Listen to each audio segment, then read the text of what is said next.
محمدا عبده ورسوله الذي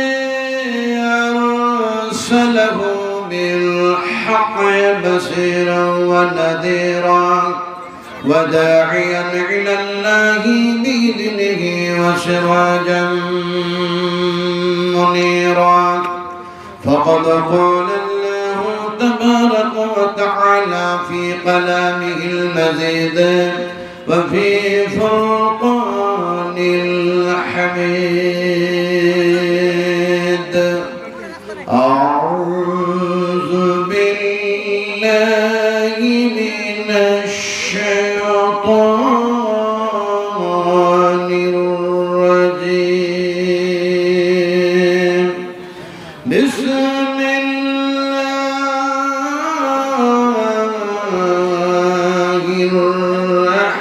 الرحمن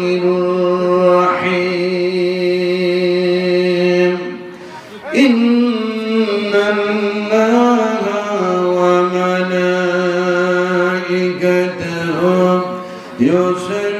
يصلون على النبي يا أيها الذين آمنوا صلوا عليه وسلموا تسليما اللهم صل على محمد وعلى آل محمد كما صليت على إبراهيم وعلى آل إبراهيم إنك حميد مجيد اللهم بارك على محمد وعلى آل محمد كما باركت على إبراهيم وعلى آل إبراهيم إنك حميد مجيد رب اجعلني مقيم الصلاة ومن ذريتي ربنا وتقبل دعائي ربنا اغفر لي ولوالدي وللمؤمنين يوم يقوم الحساب हमारे दुआ है अही खुदा हो इस्लाम का बुलबला सदा अता कर सभी को हिदायत का नूर जलालत का अंधेरा हो जाए दूर या रब अगर तू करम करे ओ बात ज़बा को जो दिल पर असर करे तक़ब्बल मिन्ना इन्नका अंतस समीउल अलीम वतुब अलैना इन्नका अंतत तव्वाबुर रहीम सुब्हान रब्बिक रब्बिल इज़्ज़ति अम्मा यसिफून व सलामुन अलल मुरसलीन वल्हम्दुलिल्लाहि रब्बिल आलमीन मशाइख इज़ाम उलमाए इकराम हज़रात सम्मानित আজকার সভার সভাপতি মহাশয় সম্মানিত জ্ঞানী গণী বুদ্ধিজীবী ওলামায়ে কেরামগণ সম্মানিত সামনে বসে থাকা শিক্ষিত জ্ঞানী গণী ইসলাম দরদি ভাতৃবৃন্দগণ পর্দার আড়ালের মা ও বোনেরা সকলকেই জানাচ্ছি আমার আন্তরিক শুভেচ্ছা ভালোবাসা অভিনন্দন দিয়ে সর্বপ্রথমে সে আল্লাহ সুবহানাহু ওয়া তাআলার দরবারে তার শুকরিয়া আদায় করতেছি যে আল্লাহ পাক আমাদেরকে ভালোবেসে মহব্বত করে অনুগ্রহ করে কৃপা করে যে আল্লাহ পাক আমাদেরকে এই কোরআনী সভাতে আসার তৌফিক দান করেছেন সেই আল্লাহ পাকের প্রশংসা একসঙ্গে একযোগে একত্রিত হয়ে মহব্বতের সঙ্গে আমরা তার গোলামি করতেছি সকলে পড়ে নি বলি আলহামদুলিল্লাহ।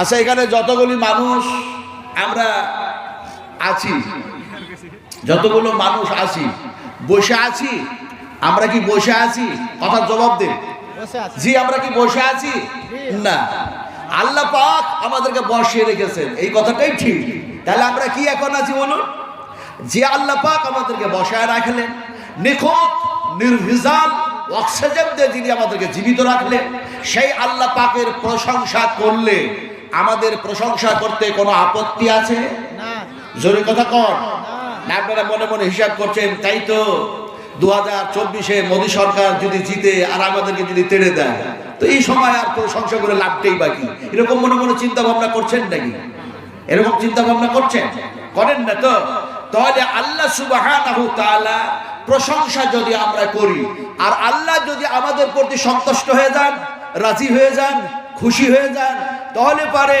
অবশ্যই আল্লাহ পাকের যখন আমরা নৈকট্য লাভ করব, যখন স্বর্গবাসী হব, তখন প্রথম ল্যাঙ্গুয়েজটা, প্রথম ভাষাটা জান্নাতি মানুষের হবে প্রশংসনীয় ভাষা। তারা বলবে আলহামদুলিল্লাহি রাব্বিল আলামিন। ফলে আমরা তার গোলাম, আমরা হচ্ছি তার বান্দা, ফলে তার প্রশংসা না করে থাকতেই পারি না। ফলে একটু আমরা মহব্বতের সঙ্গে একটু উঁচু আওয়াজ দিয়ে বলি আলহামদুলিল্লাহ। তারপরে পরে আমাদের নবী, বিশ্ব নবী রাহমাতুল্লাহ আলামিন জনাবে মুহাম্মদ রাসূলুল্লাহ সাল্লাল্লাহু আলাইহি সাল্লামের প্রতি অসংখ্য অগণিত দরুদ ও সালাম অবতীর্ণ হয়ে যায়। সকলে বলি আল্লাহুম্মা আমিন। বন্ধুগণ, এতক্ষণ পর্যন্ত আলোচনা করছিলেন বিভিন্ন ওলামায়ে কেরাম, বিভিন্ন মুকাররির, বিভিন্ন লেকচারার, বিভিন্ন প্রফেসর, বিভিন্ন বক্তাগণ তিনাদের বিবৃতি, আলোচ্য বিষয় যা ছিল তা আপনাদের সামনে পরিবেশন করেছে, আপনাদেরকে শুনিয়েছেন, আপনারা শ্রবণ করেছেন। আমি নাজমুল আলম কিছু বলতে পারি না। আল্লাহ পাক কোরআন ও হাদিস থেকে যা কিছু বলায় নেবেন, আমি শুধু বলবো না, আপনারা শুধু শুনবেন না, বরং আমার বলার পর এবং শোনার পর বলার চাইতে শোনার চাইতে বেশি বেশি করে উত্তম আমল করার চেষ্টা করবো, বলুন ইনশাআল্লাহ। তাও বলছেন না, মনে হয় আপনারাকে মোদী সাহেব নিষেধ করেছেন ইনশাআল্লাহ যদি পড়ো তাহলে 12 বছরের জেল হয়ে যাবে, এরকম বলেছে নাকি? এরকম বলেছে নাকি? তাহলে একটু জোরে বলুন ইনশাআল্লাহ। ইনশাআল্লাহ কেন বললেন? এই জন্যই বললেন, রাসূল আকরাম সাল্লাল্লাহু আলাইহি ওয়াসাল্লাম বলেছেন তোমরা যখন কোনো কাজ করবে তখন এরকমটা বলো না আগামীকাল রায়গঞ্জ যাব, আগামীকাল মালদা যাব, আগামীকাল ভুট্টার জমিতে যাব, আগামীকাল এই করব, এরকম শুধু না।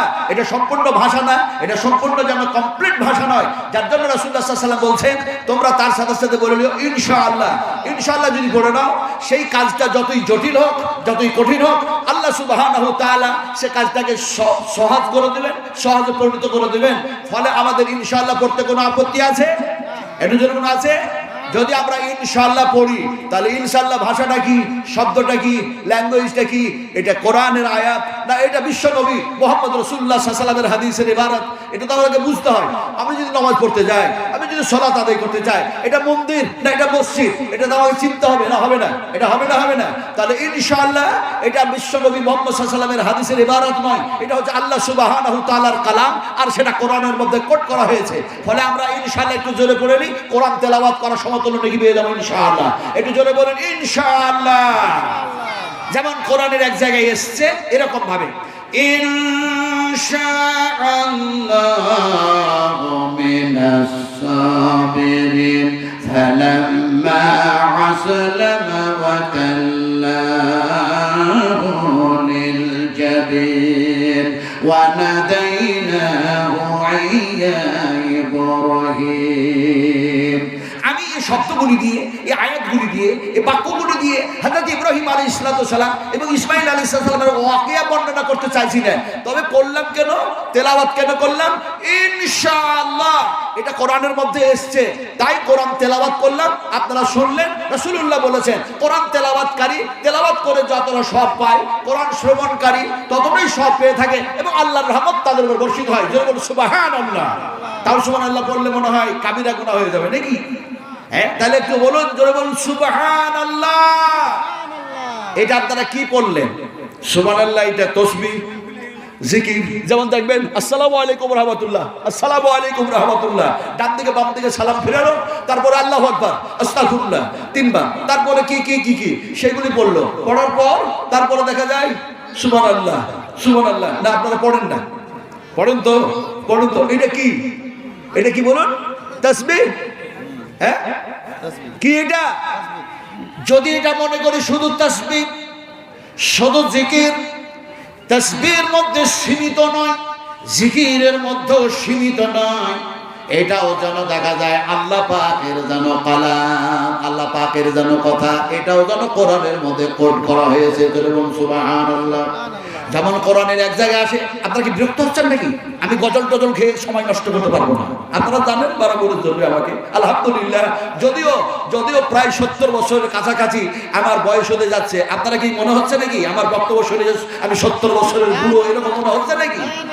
তো যালিকা ফাজলুল্লাহ ইউতিহি মান ইয়াশা আল্লাহু যুল ফাজলিল আযীম। আল্লাহ পাক যাকে যখন তার ফজল ও করম দিয়ে যখন চান নিয়ামত দিয়ে ঢেকে রাখেন। বলুন সুবহানাল্লাহ। যেমন কোরআনের এক জায়গায় এসেছে সুবহানাল্লাযী আসরা বিআবদিহি লাইলাম মিনাল মাসজিদিল হারাম ইলাল মাসজিদিল আকসা।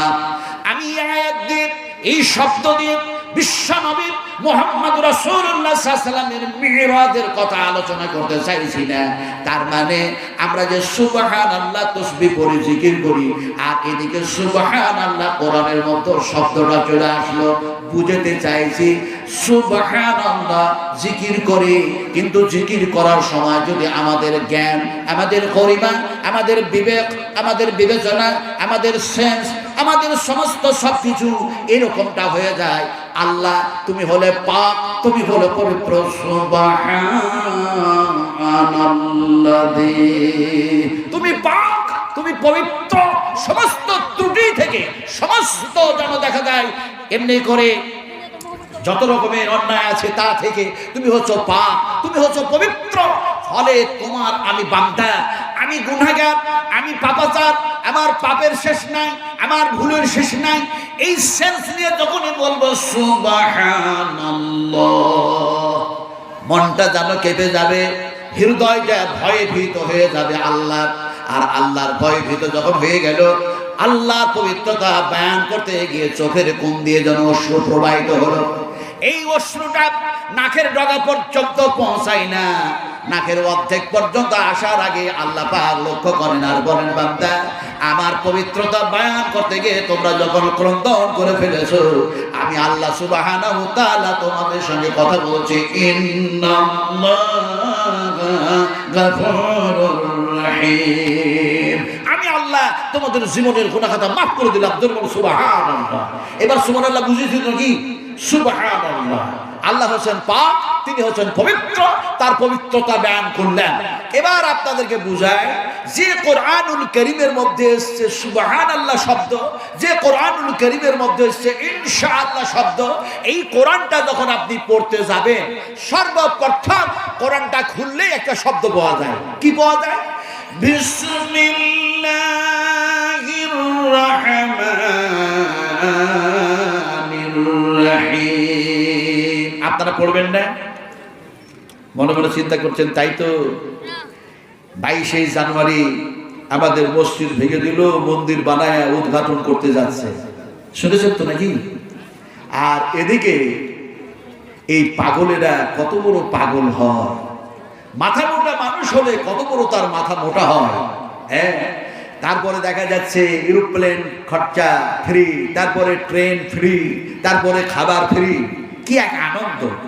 আমি অনেক বছর আগে আপনাদের এই মঞ্চেই বলে গেছিলাম যে এমন একটা সময় আসছে যে সময় মাদ্রাসাগুলি সার্ভে হবে, মাদ্রাসাগুলি বন্ধ করার একটা ষড়যন্ত্র হবে, আপনাদের মসজিদগুলি দখল করার ষড়যন্ত্র হবে, ঈদগাহগুলি দখল করার ষড়যন্ত্র করবে, কবরস্থানগুলিকে নানা রকম ভাবে কৌশলের মধ্যে তারা নিজের আয়ত্তে নিতে চাইবে।